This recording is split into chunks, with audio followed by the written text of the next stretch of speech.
Hey, small town fam. How are you? Well, we have a fascinating case for you today. It takes us deep undercover with Detective Matt, whose ultimate target is a corrupt politician on the take. But before he can arrest this man, Matt has to play the long game. He has to gain the trust of the local mafia, as well as a couple of high-level drug dealers.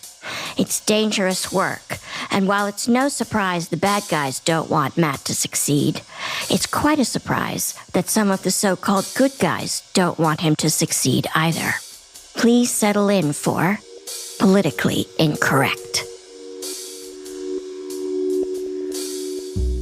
Hi there, I'm Yardley. I'm Dan. And I'm Dave. And this is Small Town Dicks. Dave and I are identical twins, and we're retired detectives from small town USA. Together, we've investigated thousands of cases, from petty theft to sex crimes, from child abuse to murder. Every case in our podcast is told by the detective who investigated it, offering a rare, personal account of how they broke the case. Names, places, and certain details, including relationships, have been altered to protect the privacy of the victims and their families. And although we're aware that some of our listeners may be familiar with these cases, we ask you to please join us in continuing to protect the true identities of those involved out of respect for what they've been through. Thank you.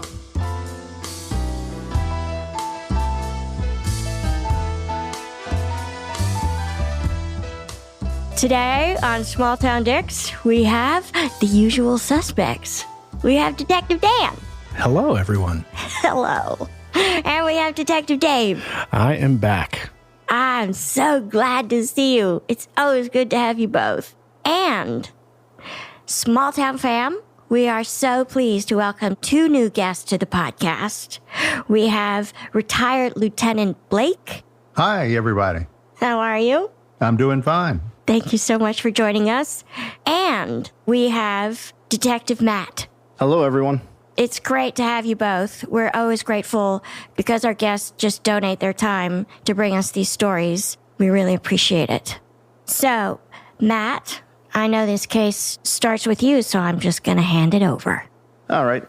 So, this case started 10 to 15 years ago in the town that I was living at the time. And at that time, I was an undercover detective working narcotics and prostitution and everything that an undercover works. And I had blown out my knee in the springtime, and so I was out of work for about 3 months where I was just sitting behind a desk doing paperwork.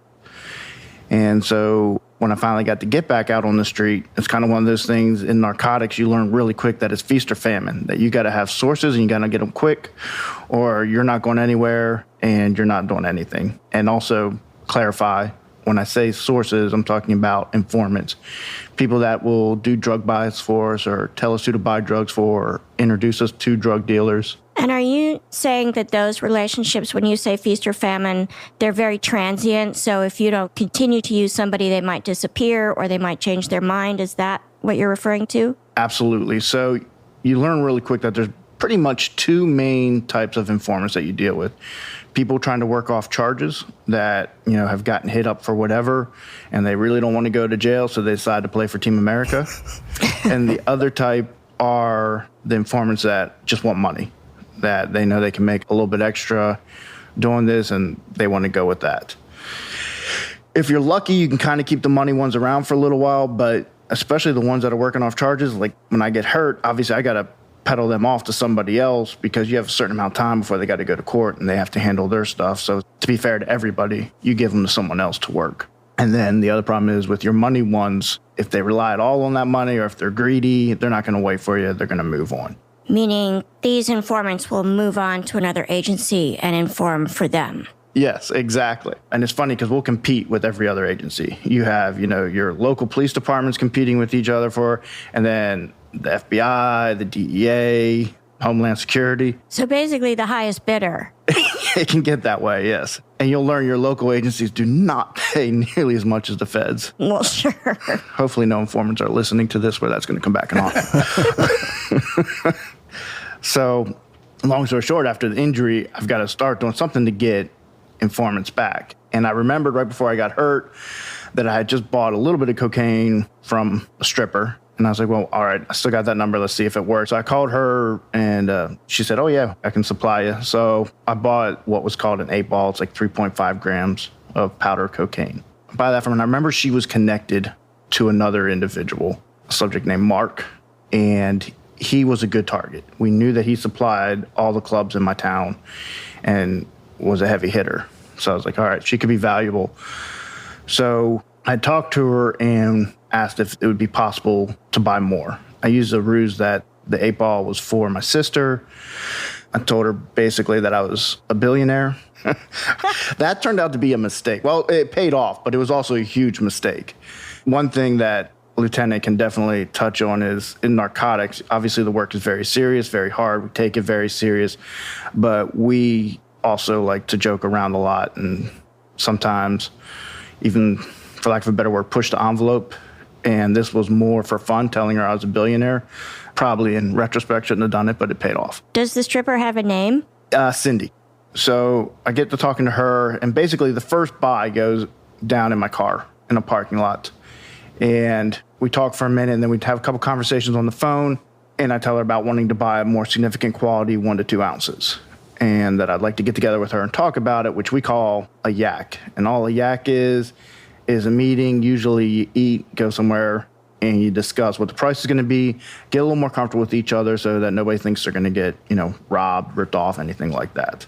So Cindy lived in a really nice part of town. And so she invited me over to a restaurant to do the yak. I was like, perfect, not a problem. So we get multiple people. Lieutenant is aware of it. And he's like, all right, that'll be good. We'll get a recording of it and we'll go from there. I go and show up for this yak, and Cindy shows up in a very, very nice white dress, a little bit skimpy, a little bit unusual to be doing a yak in when you're sitting there talking drugs. And the restaurant turns out to be a really nice restaurant that I didn't know was a really nice restaurant.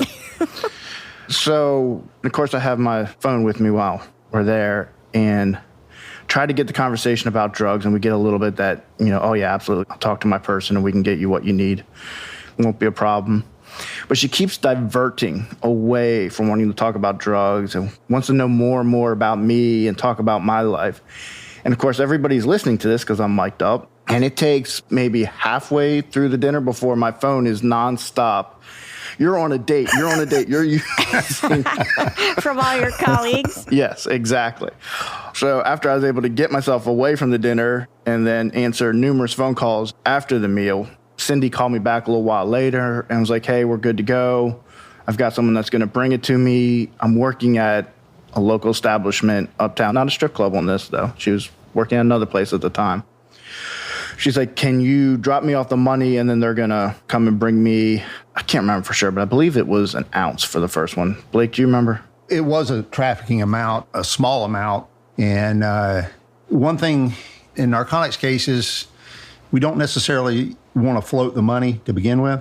And so that was a decision we had to make, especially when you first start a case and there's no real trust built up. You don't necessarily want to hand them the money and then the drugs come later. You want to do the transaction there and just be done with it. So we agreed to float the money and we'll see where it goes. Why did you agree to that if that's not your usual policy?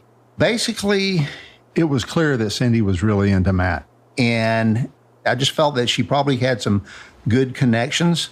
And if we could start making greater buys, we could sort of work the chain, go up to the next level of drug dealer and possibly, go up to a source that was getting it from out of state, wherever. And that's generally the way the larger narcotics cases work. So we do the deal that night and it actually goes perfect. I give Cindy the money. She ends up meeting with the guy. I come back to the establishment later and get the cocaine. So we do that one. And then, of course, because of my stunning personality, nothing to do with the fact that I said I was a billionaire, Cindy goes, hey, I got invited to a private birthday party. That's going to be a lot of fun. It's at a new club. You want to go? Now, being that I do like my job and I didn't really particularly want to get fired, I thought, I better bring a female with me as my close cover. Things are going to get a little awkward. So I ended up bringing in another UC who was my sister. And UC is undercover agent? Correct. And this other UC, she isn't really your sister, right? She's just posing as your sister for this particular undercover operation. Yes. And we go to this new club, private birthday party, and meet another individual named Sam. You know, my original target that I wanted to get to was Mark, and I meet the Sam person, and for lack of a better word, you go into this party, and it's a target-rich environment of what you would suspect to be high-level drug dealers. So we kind of took a step back and just play it for a minute and see what's what. And during that time, I start to develop a relationship with Sam. That starts to go really well. He likes me a lot. He totally believed that I was a billionaire. And so we kept running with that, and that was going good. And then it became, well, you know, you should open up a club in my town. So I was like, well, that was my intention to begin with, was to open up a club here. And obviously my cover story took me all over the place. And for everyone that doesn't know a cover story, we also call it a legend. It's your backstory, you know, where you grew up, like everything that if they start trying to research you, are you going to make it through it? A little trade secret, which I can tell now because it doesn't exist, it doesn't work anymore, is I always said I was from an orphanage. Made it simple. I didn't have to remember parents. Plus, it's very hard to get information on orphans. And it worked out well for me because where I grew up was actually pretty close to an orphanage. And so I knew enough that my cover story worked very well for me. So that was my legend then. Lived in a couple other places. I used that, you know, my parents were killed. And this sounds awful when you say it out loud. Were killed in a horrific accident, and that I got, you know, a settlement out of that. And that's how I had money. And then through the stock market and business investments is where I gained all my money. Sort of like Batman, Bruce Wayne. Exactly.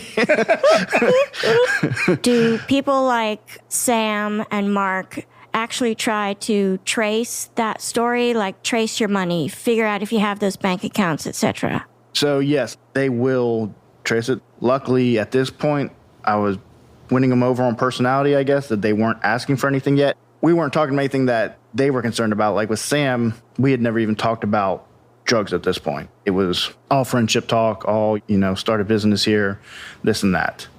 Mark, on the other hand, was a little bit different, but still he trusts me a lot and wasn't too far into it. I don't think we had done the second buy yet.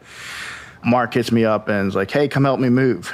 You could see the level of trust that for some reason, Matt's personality, I guess, these folks were buying into who he was. And I guess as a supervisor, this is when you wanted to really start to push the envelope some on an investigation, find out exactly what these folks were into.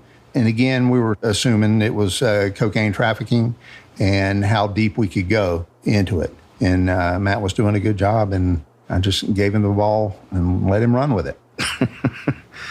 So at this point, we end up going out with my sister, the other UC, and myself. We end up going out a few more times, and I develop a relationship with Sam away from Cindy so that we don't need Cindy anymore to deal with Sam. Sam likes me, likes hanging out with me. He's inviting me out all the time. So we feel comfortable there. So we decide, all right, let's focus back on Cindy getting to Mark. So we set up a deal. The first one we do, we go to a restaurant to do the deal, and Mark is nice enough to bring the drugs in a little happy birthday bag. And this is really nice for me because everything I've really done up to this point was, you know, I think a max of a couple ounces type of thing. A lot of street deals, you know, you're eating at Burger King, at Jack in the Box. I think I did multiple deals in Jack in the Box. Now all of a sudden I'm eating at nice restaurants. This is great. I could do this life for a long time. So we do the deal there, start to get that relationship with Mark. And I make the call at that time where I think we need to get Cindy either on board or completely out of the picture. And so we talked back and forth for a while, and we said, all right, we'll get the other UC, I refer to her as my sister. We get my sister to do the deal and leave me completely out of it. I'm the quote-unquote getting the money to my sister, and my sister's doing it, but I'm not a part of it. That way we don't burn my identity with any of this if it doesn't work right. At the same time, we can get my sister out of the picture. And your sister, your so-called sister, is doing a deal with Sam or with Mark? With Mark. So I think we ordered 2 ounces, and we're going to pull her over on the road after she gets it before we give her the money to give to him. So basically, Cindy's the mule, right? Yep. Her job is to bring 2 ounces of cocaine to your undercover sister and then bring the money that she's paid back to Mark. Yes, exactly. Except that your team is about to interrupt all that. Correct. We take her down on the road, bring her back to the station. At this point, she has no idea I'm a cop, I'm involved in any way, and they start the interview process, and Cindy won't give me up no matter what. She's willing to take the blame for the cocaine, won't mention my name. She's protecting me 100%. So she doesn't see you at the station? No, I'm in you know how you always see where the interview room and then you have the place where you can watch all the interviews. I'm in that room listening to it. So they come back and Cindy is willing to work. She basically said, if it will keep me out of trouble, absolutely. And then at that point, we come up with a plan that they're going to bring me up, that they know that I'm involved and that I'm going to go down for this as well. And they basically have her hit me on the phone and say, hey, we got nabbed. You know, I need to cooperate. What should I do? And I was like, all right, well, I'll cooperate and we'll just work through this. So basically, Cindy's now cooperating. She thinks I'm cooperating. She still has no idea that my sister or myself are actually officers.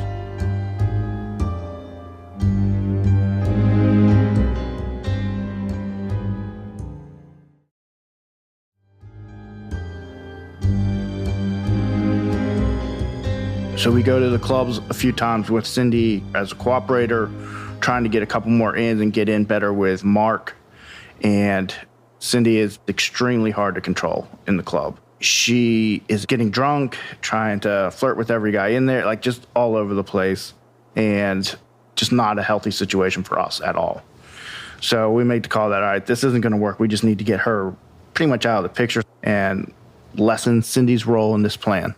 So the good news is, since Cindy was very excited about the amount of money that I had, the best thing that she did for me in this whole case was she pretty much told everybody in my town that we were sleeping together, which, granted, you'd normally think is awful. It was huge for us because that was instant credibility among everybody. Among all the drug dealers? Yeah, exactly. Because everybody's thinking, well, he can't be a cop. So it worked out great. Now, my sister, who's the other UC, she would play lots of tricks on me. There was one time that we had to take Cindy back to her place when she was cooperating. And we get to her place. My sister's like, I'm just going to stay in the car. You can just take her inside. She's fucking with you? Oh, big time. Oh, yeah. Like, you know, I'm like looking at her like I'm going to kill you. And then, of course, she wouldn't do that to me. So luckily for me, like I said, Cindy's telling everybody that we're sleeping together. She works at a local strip club, which is a prominent strip club for many, many figures. So that made the perfect cover for me. The reality of the situation was she's telling everybody this because she does not want any other female to come up and start poaching her territory, for lack of a better word. Cindy did not care that we were not actually sleeping together or had any kind of physical contact. All she cared about was, I had billions of dollars. She wants to get her hands on it. When it comes to situations like this, you have protocols. That's why you have your UC sister observing when you're with Cindy. I just want to, for the listeners, to, really clear this up, that there's no way Matt is sleeping with Cindy, because we take steps to ensure that that doesn't happen and that there's no question. So that if Cindy goes rogue and says, Matt and I had a physical relationship, you have actual backup in this pretend sister saying, no, that never happened. I was basically the chaperone. That's exactly right. There was never a time where it was just the two of us. And you don't want that type of stuff to come out in court. Yeah, exactly.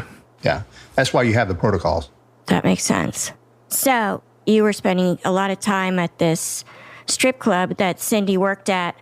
You said it was popular with a lot of figures. Do you mean like public figures, politicians, wealthy businessmen, that sort of thing? Yes, everybody. It was the number one, number two gentleman's club in the town. So definitely a ton of drug dealers as well that would frequent the establishment. Matter of fact, Sam knew the owner, and it was basically Sam's office. And that's how I ended up spending a lot of time there later on. Did Mark and Sam have legitimate jobs, forward-facing jobs? So Mark, no. His job was strictly selling drugs. And then Sam had a front business as an architect. Interesting. I wonder what you put on your taxes when you're a drug dealer. Entrepreneur. Exactly. There you go. He's also associated with some business development corporation. That is correct, yes. And it's funny because he didn't have, you need a license to be an architect and do all. He didn't have any of that stuff. They had to rubber stamp it through somebody else for him. Wow. So at this point, like I said, we tried to minimize Cindy's role, which the bad part of that for me meant a lot of phone time with her. I would have to call her, so I didn't have to do the face-to-face with her, so she still thought everything was good. Of course, she thought I was traveling on a plane all over the world constantly, so that was nice. But then I would come to our town for a couple days here and there, and during that time I started to work more on Sam than Mark, but Mark liked me and became closer to me. So he would call me, keep in contact with me. We did another couple deals with him just to keep him close and keep him satisfied while I was working towards Sam. And one day that is very vivid in my memory, and I'm going to guess it's very vivid in Blake's too, is a night before I'd gotten talking to Sam, and we had started talking about moving cocaine. And Sam is from Bolivia and very, very, very well connected in Bolivia. Sam starts saying he can get me, 50 kilos every couple of weeks, no problem. And of course, then I'd be rude not to say, well, I have a plane that we can get it from Bolivia to the United States. So Sam loved that idea, thought that was a great idea and that we needed to move on this idea. So we decided that we're going to meet for lunch the next day. We'll talk about it and go from there. So we meet and it goes down a different road. Like it starts to go down the drug road, but he starts talking about, all right, we're going to need a club to store the drugs in. Wait, he wants you to buy a nightclub? Correct. One club that's legit for show for everybody in town, and then one club that is basically a dive bar that will use the back of it to store all the cocaine. And these are the clubs he thinks you're going to build because you're a billionaire. Correct, yes, in my town. So Sam goes, now, in order to do this, we're going to have to pay some people off. And he goes, I know the right people. I'm going to have to introduce you to some people. And you're going to have to also get permission and pay some people to even be allowed to operate anything in their area. And that's where everything took a dramatic turn. He talked about having to pay politicians and that there was also an organized crime element that I was going to have to pay. So I'll say okay, and then end up meeting with Blake after that and some other people and was basically told, well, this case is now going to go down a different road. And ATF was involved in the case up to now as well as obviously DEA. And they got in touch quickly with the FBI. And FBI was like, absolutely, we want to hear this. How do you actually approach a dirty politician? What's the intro? So Sam calls up this politician, and he's allowing Matt to listen to the conversation. And the way he presented the problem was that the local ABC unit, which we have an alcohol beverage control unit within our city's police department, and they basically police the clubs, the alcohol beverage licenses and so forth. And we have a nightclub district downtown, and the ABC unit had been on one of the bars because they had been selling to underage people. And Sam tells Matt, watch how I take care of this problem. And I guess he was trying to... he was showing his force. He was bragging. He was bragging and showing the connections that he had. So he calls up this politician and says, hey, look, I've got this problem with a nightclub. The police are messing with it. They're threatening their liquor license because they got caught a couple of times selling to underage. And the politician turns around and says, I will take care of it. Don't you worry about it. Just go about business as usual. Now, Matt tells me this conversation, and about 3 days later, I overhear a conversation by the officer that was actually doing the investigation into the nightclub. And he said he got called into internal affairs and told to shut down the case on this bar. So clearly the guy that Sam called up on the phone in front of Detective Matt, he's got his hands into your department, at least to the point that he can get some people moving and get people called into offices and kind of shake your tree a little bit. That is correct. The fact that he could get a investigation shut down on the basis of a phone call made me, I start worrying about my own department at this point. Our internal affairs unit is headed by a major, so it either had to come from that person or most likely it came from the executive staff level, which is somewhere along the chief level. And this is how you get the Department of Justice involved in your police department. Rather quickly. Yeah. I tell Matt, I said, this is way beyond us at this point. We shouldn't be investigating ourselves. We need to try to find out who we can get to investigate it. And that's where Matt, he had been working with DEA and ATF, and that's where they sort of steered it, said, hey, look, this sounds like it's public corruption, and you need to approach the FBI on this. And that's basically what we did at that point. And were the ATF and the DEA already looking at Mark and Sam and possibly Cindy, or you brought that trio to their attention? That is correct. Yeah, they did not know about the three of them at all. Okay. So you're listening in on this telephone conversation between Sam and some politician. And do you know which politician it is at this point? Do you recognize the voice? Yes, I did know who it was. Call him Frank. So there was more to it at this point than just the political corruption side. There was obviously a very organized crime side of it too, away from the political corruption. Sam was introduced to me one of the early times on as Sam, friend of the Greeks. Like the Greek mafia? Yes. You had a melting pot. You actually had Greek mafia, Russian mafia, and Italian mafia. They all had their own roles in the town of what they did. Yeah, I had no idea. I had no idea any of this. So it was a little unnerving, to say the least. I would say. So the FBI's stance was basically, all right, stay the course, keep going the route you're going, except we don't care about the drugs. That's nothing to us. We want the political corruption. That's your main focus. Okay, so Sam and I start hanging out constantly. Basically every single night I'm with Sam. Mark will show up quite a bit just because Mark wants to keep that friendship, which is good for me. So Mark is interested in keeping the friendship with you or with Sam? With me. And this becomes a problem. So Mark really likes hanging out with me. And Mark does have his own segment. I mean, he is the drug dealer for all the clubs uptown. Sam had all the connections. And come to find out, when I start to get closer to Sam and start to be introduced to other people, at this point, Sam becomes an unwitting, where he doesn't realize, we don't care about him anymore. It's the people that he's introducing me to that become targets of the investigation. So we are going to kind of break down unwittings just to shed some light for our listeners. So an unwitting is somebody who may or may not actually be committing a criminal act, but is introducing you and helping you to get to people who are committing criminal acts. Sam had no idea, obviously, that I was a cop. He did know people he was introducing me to were committing criminal acts. He himself were trying to get his own criminal act on the side, but his function is he was supposed to vet people out. Before anybody else would deal with me, basically the Greeks would go to Sam and say, can we deal with this guy or not?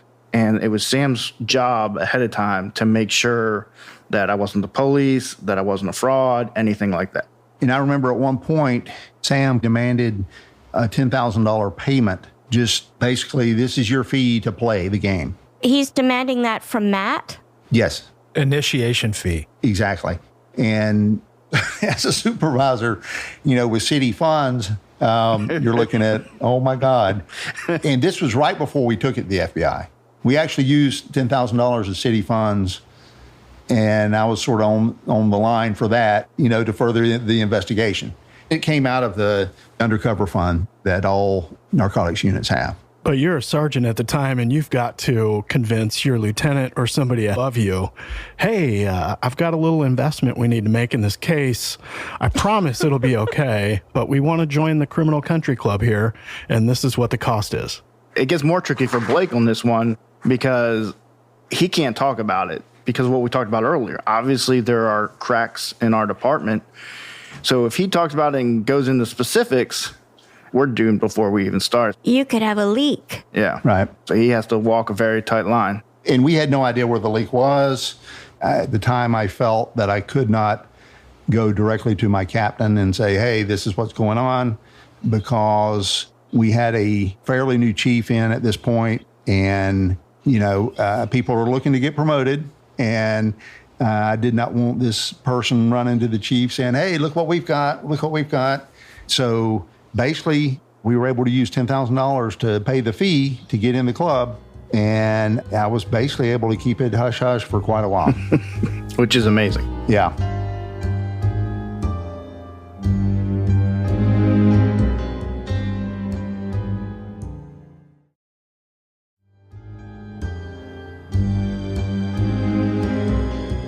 So there were specific clubs that we would frequent every single night. And depending on what club you would go to, meant how much of it was business and how much of it was just wanting to hang out. There was one specific club that Sam would take me to that I knew was going to be a business type night. And we'd always sit at the same spot. And basically, he would ask me questions, well, how are we going to do this? How are we going to do that? Or tell me how we're going to do this, how we're going to do that.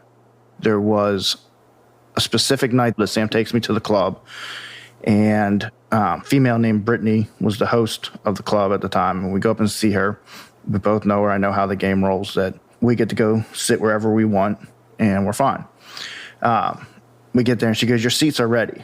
So I'm caught off guard right at the game. I'm like, all right, something's up. Because Brittany seems to be saying you have reserved seats that night, and that's not normal. Yes. And she takes us to the far edge of the bar and sits us down where I know that there's a room just where our backs are facing. There's a room that just has a sheet that I know they do a lot of business in. The room just has a sheet over the doorway? There's no door? Yep.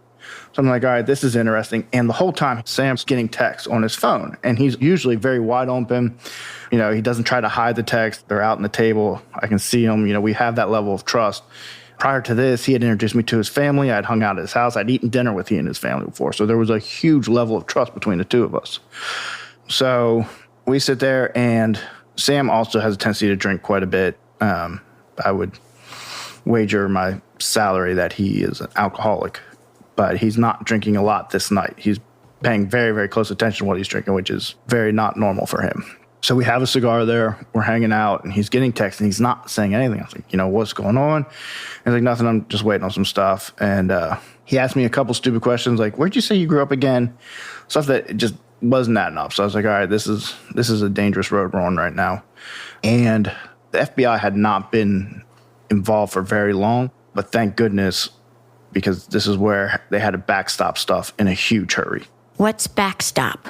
So what the FBI is going to do for Matt is they are going to build evidence of his backstory. They're going to build a credit history. They're going to give him bank statements and bank accounts and real estate holdings to show proof that he is who he says he is. Yeah, exactly. I see. So we hang out there for a while. Then we go to another club, and Sam and I are walking into the club. He gets a phone call this time, and he says, stand right here, hold on. And he walks away. He doesn't want me to hear this conversation. Again, very not normal for Sam. So, obviously all my spider senses now are going, oh crap. It's going to be a very long night. So he goes, all right, come on, we're going back to my condo. And the other funny part about this, I'll interject real quick, is, like I said, the FBI had just gotten involved. And they had a meeting with me about how the UC operations go. And they basically we'll be in the area, but there's nothing we can do for you. And if something happens, it is what it is. So we could have eyes on you in the club, but if something happens, you're on your own. Right. And up to this point, we had been covering Matt, the local narcotics unit. But once the FBI basically took over the case, I sort of got pushed to the side. And Matt, at this point, became attached to the FBI and was working under their operations and rules and regulations. Wow. So now Sam says, we're going back to my condo. We're not going to go to this club after all. Right. And your spidey sense is spiking. Yeah. So we go back to his condo, which Sam lives in a high rise, and he lives, it was either the 14th or 15th story. And so we get up to his, and he opens the door and goes, go on inside. Ahead of him? Yeah, ahead of him. And, it's pitch dark. And I had been to his place before. I knew the layout. And I knew, There's a kitchen as soon as you walk in, the living room, and then a patio, which goes straight down off the back. So I just walked straight out to the patio. I'm like, well, I might as well see where I'm going to fall. So I take a look out the back, and Sam turns on the lights and pours a couple glasses of wine. And from all the other times that I had been in his condo, all the doors were always open. And yet the bedrooms, like, because there were 2 bedrooms, and both doors were shut, which, again, I'd never seen. I was like, that's not normal. And his family didn't live with him. He was separated from his wife. So he goes, let's have a seat on the couch. And he starts, all right, tell me again where you grew up. Tell me about, what was your life like growing up? How'd you get this money again? And what's your bank account look like right now? I need to see documents. And it goes on till 6 o'clock in the morning. And it's the same questions over and over and over again. Now I know how it feels to get interrogated. It's not a lot of fun. At some point, do you push back? Are you defensive? Like, I'm just curious how that interaction went for hours. No, I did not push back. I just kept saying the same thing over and over again, that right now I think I have $1 million some in my account. The rest is in investments and all this. Bank account is out of here. This is the address. This is what bank I normally use. I have a club you can check out in another town. You can send people to it. Parents' names before they die were this and that. Like, it was literally that intense. And I did forget to mention that 2 nights prior to that, they had stolen my driver's license and credit card that the FBI had provided. And they gave it back at the end of the night. Who stole it? It would have been the Greeks that took it. And then I got it back at the end of the night. So they had already run some checks. We knew that. So this happens all night until 6 o'clock in the morning. And Sam, who's normally very funny, very personable, always laughing, is dead serious this whole time. And I was pretty confident that I failed at some point. I messed up, said something wrong. Because it was even, your name over again, your date of birth, addresses constantly. He wasn't trying to hide what he was doing. Like, it wasn't that, this is just friendly talk. You're being vetted right now. He didn't say that, but common sense, you knew what was up. And I was confident that we weren't the only ones in the condo. I just didn't know who the other ones were. So finally that finishes about 6 o'clock in the morning. I leave, and about an hour later, I get a call from Sam, and Sam says, all right, we're in business. We're good to go. And we'll start moving on things. So there was no doubt what that was. And then the FBI's involvement really picked up at that point in terms of backstopping, because I had to have a bank account to show Sam. And they set you up with an apartment as well, didn't they, Matt? Yep. It was a whole new life then for a while. Way beyond your salary. Yeah, exactly. So, and I always joke about this. I did another deep cover case, about 2 years later, I guess it was. This next deep cover case I did, it was for domestic terrorism. And I was basically living on a street with a bunch of anarchists. So I really went the wrong direction in my UC career. That's the pendulum for you.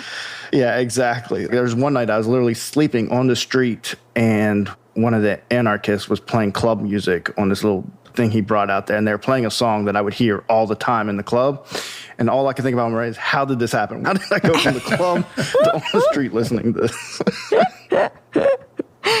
So before you got stashed in this apartment by the FBI, this fancy apartment, did Sam never actually want to come to your abode? Yes. Oh, of course. He would, he'd ask to come by, and I'd have to play very carefully. Like, I'm getting ready to fly out. I've got to be here at this time. So a lot of gameplay that way. So with Sam and with Mark, so much of it was getting them to break the rules, because they had rules that they are supposed to go by. And if they follow the rules, I'd never make it in. I'd never get vouched for. So you try to get it, and this goes against everything you learn when you start to be an undercover. You're told, always keep it business and never ever let it get personal, which is very good advice. It's when it gets personal that bad things happen. And that's one thing I learned is deep cover is the exact opposite. You have to make it personal. You have to gain their trust, because even with your best backstops, especially in today's world, you'll never make it. Social media and everything else, you're doomed before you started. I'd been in narcotics as a detective as well. And I know a lot about the history of our narcotics department, Vice Narcotics. And we had maybe only one other time done deep undercover. So it's generally surface undercover, working informants, a lot of street stuff. And so going this deep into this investigation, we're sort of starting off from square one. And it was a little nerve-wracking for me as well, because once the FBI takes over, I get cut out of it. Matt's not coming to Vice Narcotics anymore, our building. Not being associated with anything law enforcement. not showing up for court, nothing. I mean, he is in deep. Again, I can only think of maybe one other time that we've had somebody go in this deep. That must be so scary. I don't know how you sleep, like actually literally sleep with that amount of stress. It's good nights, bad nights. I mean, obviously there are parts of it that are fun. You get to blow all kinds of money that doesn't belong to you, so that's always nice. One of the ones that made me laugh, and for our town, this was a lot of money anyway. We go to this really nice restaurant. I'm a very simple person in my actual life. I don't eat at very expensive restaurants, that kind of thing. And so this is a really nice restaurant, and I've never once in my life up to this point had surf and turf, the actual thing. So I went and get the surf and turf, end up getting their most expensive bottle of wine, which I really want to say was over $1,000, but I don't remember for sure, and just blew through all this FBI money. They didn't care at all. Cost of doing business. I guess so. So that goes on. I end up keeping the side relationship with Mark during all this as well. And we end up doing operations with Mark. And there was one time I introduced an FBI undercover into the fold. And that was kind of our goal. And it took way longer than anticipated. Was, all right, we introduce another UC that's an FBI UC, and we back me out so that I don't have to stay an active role. Did it take longer because they didn't trust this new UC and you had to build it? Yes, exactly. And we were having a very tough time building that connection. So it kept me vouching for him over and over. We took Mark out on multiple occasions trying to build that trust, because Mark would go out and deal drugs. They'd see him with us, hoping that that would build the rapport some. It took a long time, but it did eventually happen. And I think part of it was the FBI did not necessarily want a local undercover eventually testifying or being part of the case. So they wanted to have their person available that they could control 100% of the time to do any testimony or, anything going forward. What's wrong with the local guy testifying? So Why are y'all laughing? Who gets credit for the case? Yeah, exactly. And it's funny because Blake and I both agreed that we do not want credit for this case. Like when we were finally getting to the point where we had a sit-down meeting with the FBI, when I was finally able to get out. And, they're like, oh, you're going to get so many awards for this. This is such a great case.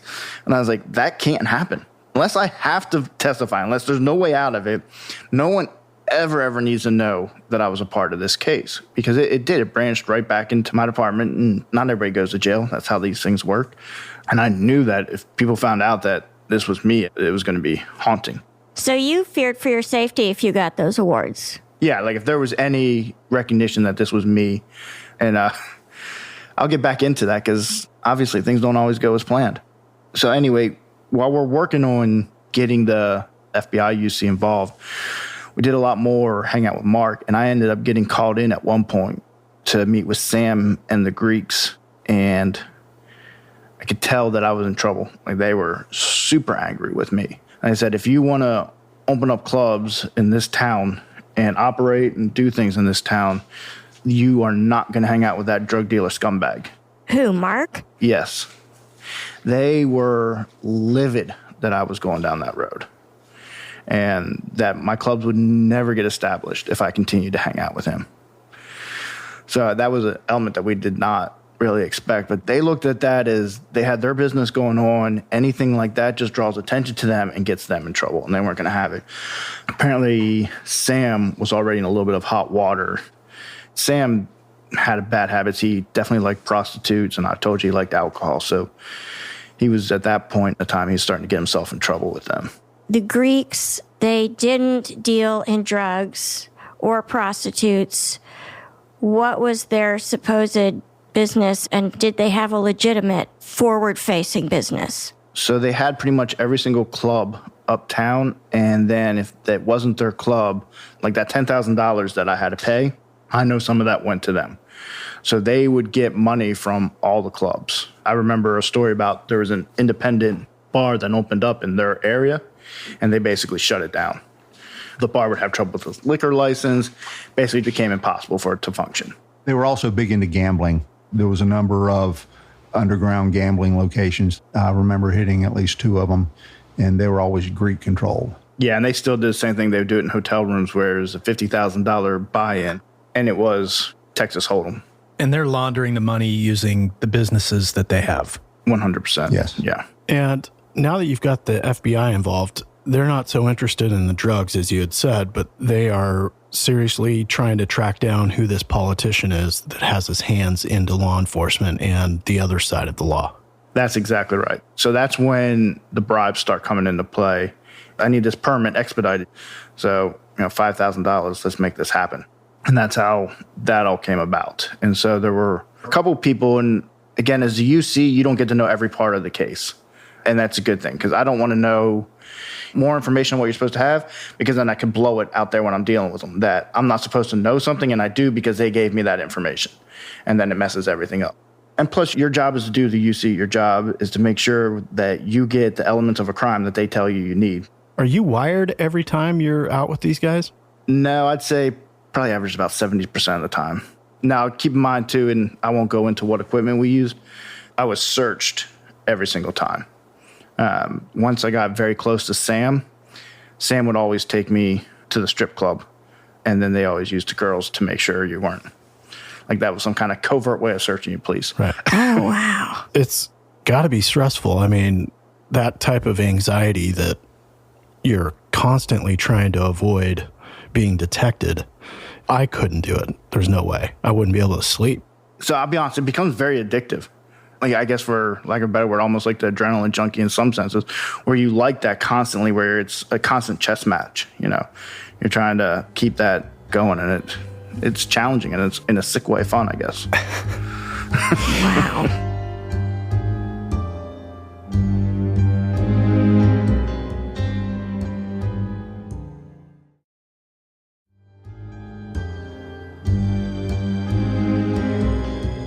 So the FBI eventually cuts Matt out of it because he has, at that point, introduced the FBI undercover as his co-business partner. And Matt eventually returns back to our unit. And then the FBI runs with their undercover officer. And it goes for another year and a half, 2 years.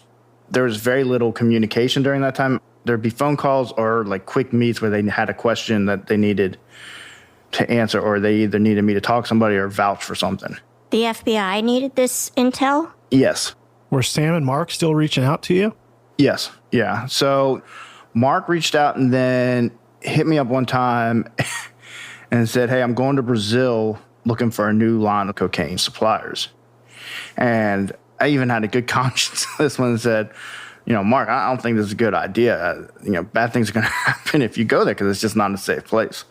And especially trying to just get a new line on somebody. And he's basically, no, it's going to be fine. It's going to be fine. And he takes off, and we'd never heard from him again. So I don't know if maybe he came back, went somewhere else, but I don't know what happened to him. Really? Yeah. In the interim, while Matt is back, I have to hide him in the unit because Matt can't be showing up in court and testifying. And the Democratic National Convention was going on. And we hid him there for a while, which he did deep undercover with some of the anarchists there. And then eventually we hid him in another DEA task force, I think it was. And are you altering your appearance between these gigs? Yeah, so when I was the billionaire, I got to be clean shaven and looking all pretty. When I went with the DNC, obviously I went full beard, long hair, and pretty scummy looking. And you think about, clearly this is a bigger city than I worked in. And it's amazing how even in a big city, it's a small town, that you can see faces and you see people or you get recognized, or you come across a colleague in law enforcement and they, not understanding that you're in character, call you by your real name. So that happened. You're at a club or at a party somewhere. Yep. It was a club, but there was a private party. So I'm with Cindy and Mark, and another officer shows up at this party, and first he's calling my name, my actual name. And then, I'm playing off like I don't know him. And then he grabs my shoulder and he goes, hey, aren't you so-and-so, work for the police department? And it was one of those moments like, did this really just happen? We had to put out a memo department-wide that If you know an officer who is assigned to the Vice Narcotics Unit and you see them out in the open, do not approach them. Wait for them to approach you first before initiating any contact. Right. The oh shit moment. Oh, fuck. Yeah, big time, right? Luckily, Mark comes to my rescue. Mark's like, no, this is so-and-so, man. Leave him alone. I can't believe this just happened. And Mark in his final moments in Brazil was like, oh, wait a minute. Matt was lying to me. It's all coming together now. So how does this case progress? You're sort of off the radar of your local agency, and you're giving Blake surreptitious updates, and you're basically embedded with the FBI. But then he's pulled off. Once Matt was cut out, they ran it for another 2 years with the FBI undercover. And that's where he got close to this city councilman. Yeah. To the point where I think they bought a club and he was going to do a payoff to grease the wheels for liquor license, club permits, building permits. So the FBI was going to provide this payoff to grease the wheels, and the city councilman was in on it, orchestrating it even. Exactly. And the funny thing was, by this time, the city councilman in question, he was the chairman of the Public Safety Committee. So that's why he had a lot of sway and was on a first-name basis, obviously, with our chief and the higher-ups in our department. But in the meantime, he had got elected as mayor. This is Frank. Yes. So he became mayor, and they did a $50,000 payoff, the FBI, to get these permits going. I think he had been mayor 3 months at that point. And the FBI did the deal with him. And once they did the deal, they arrested him. I'm picturing, the typical FBI blue jacket with the yellow FBI on the back going into City Hall, into the mayor's office, executing search warrants. They actually took him off at his apartment when he did the deal. So they take him down right there and then do the search warrants after that? Yes. So our city councilman who becomes mayor, we call Frank. Can you go into a little more detail as to how they got him? It was a payoff for permits for the club that they were going to open. Basically just to grease the wheels so it goes fast. Building permits, ABC permits, any other licensing that the city required to open up a business. Frank gets the $50,000 and he's basically the Sherpa for that business to get their licenses. Right. Were you guys able to ever find out how the Greeks, how'd they get their claws into Frank to begin with? I mean, it probably started small, $500, $1,000. Yeah, they had an MO. It wasn't just Frank. They were very, very good at what they did. To be honest, I was extremely impressed with the way they would work.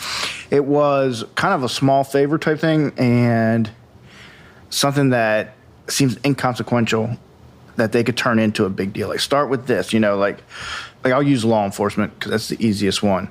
So somebody comes into one of the Greeks, eats at their restaurant for free, and it's a law enforcement officer. And then the Greek comes up to him one time after never asking for anything and says, hey, I just rear-ended a car, but I couldn't stick around. I had to go.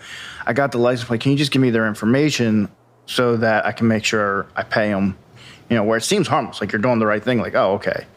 Even though you know that you're not supposed to give them that. And then you do that. And then in our town anyway, the Greeks were very good with the strippers. And they would definitely use that.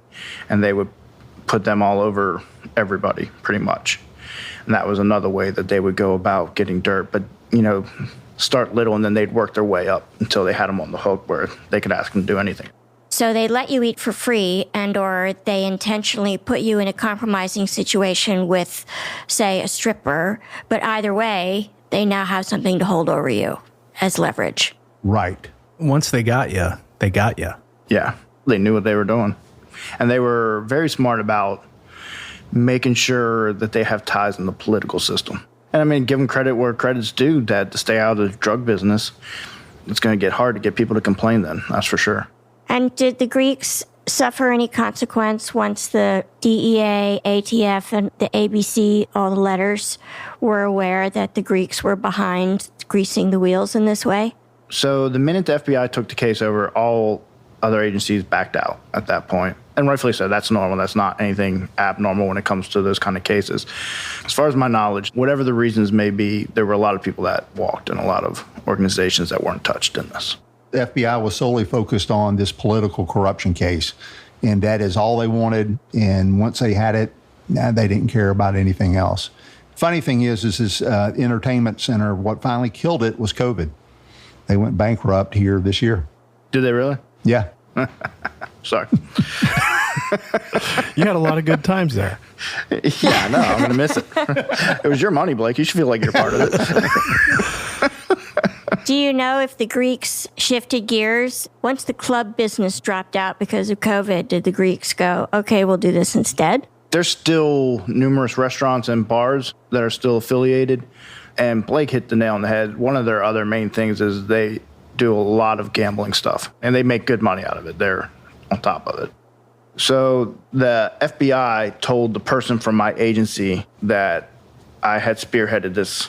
And Matt was dropped for a urinalysis by the department the next day. Yeah.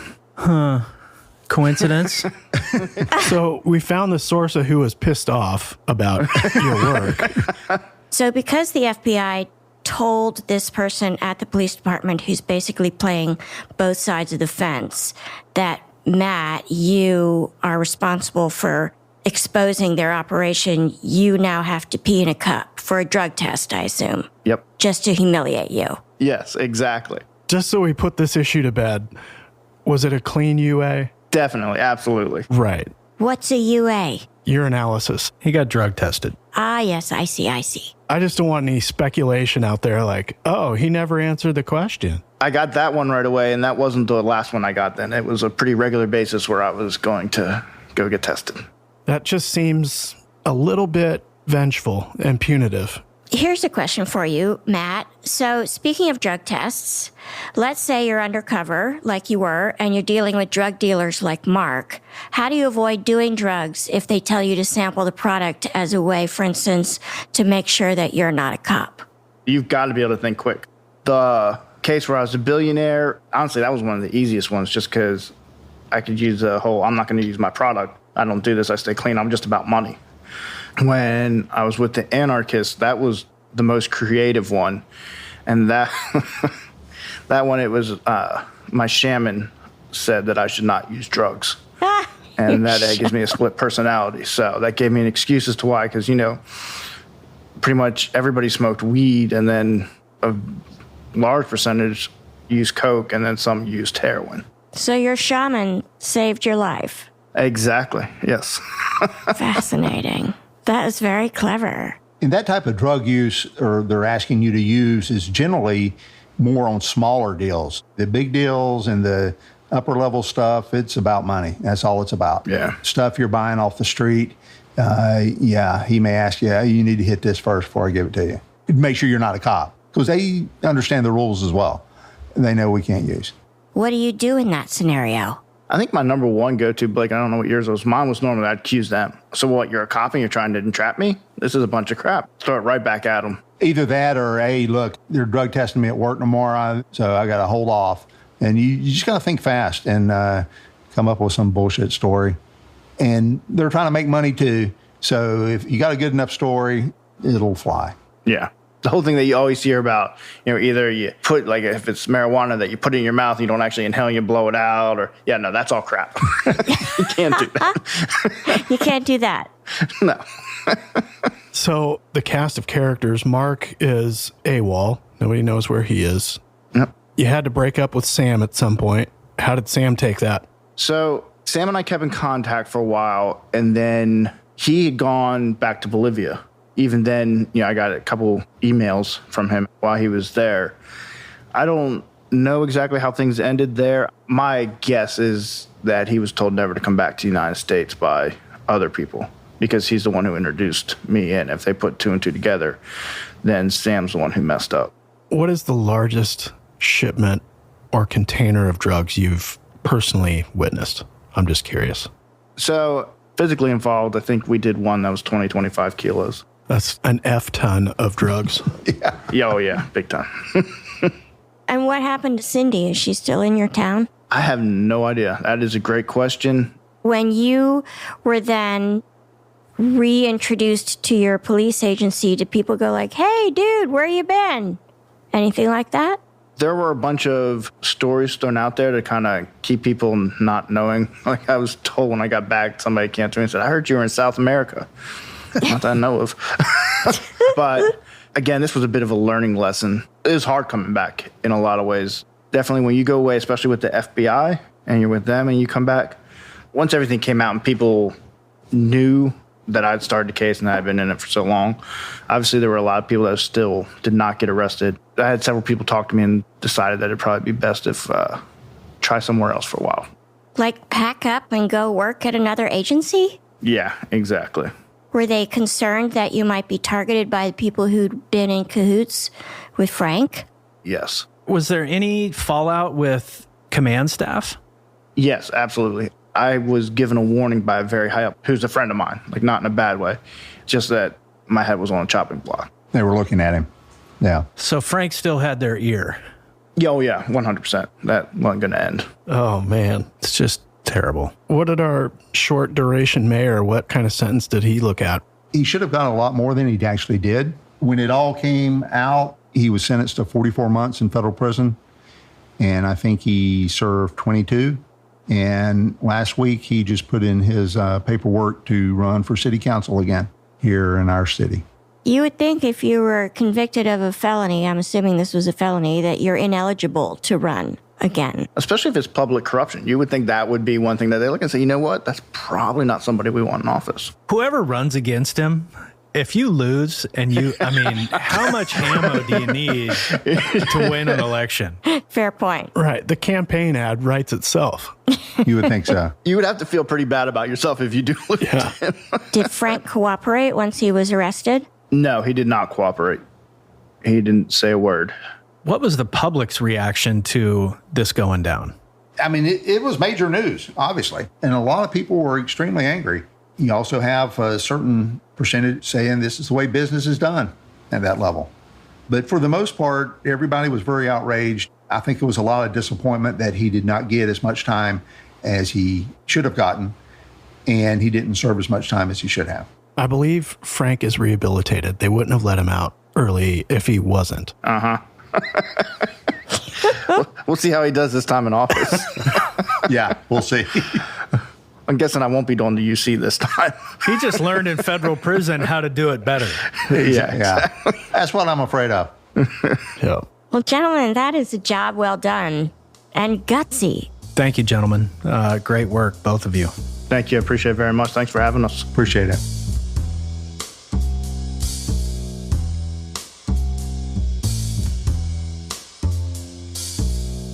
Small Town Dicks is produced by Gary Scott and Yardley Smith and co-produced by Detectives Dan and Dave. This episode was edited by Soren Bajan, Gary Scott, and me, Yardley Smith. Our associate producers are Aaron Gaynor, The Real Nick Smitty, and Alec Cowan.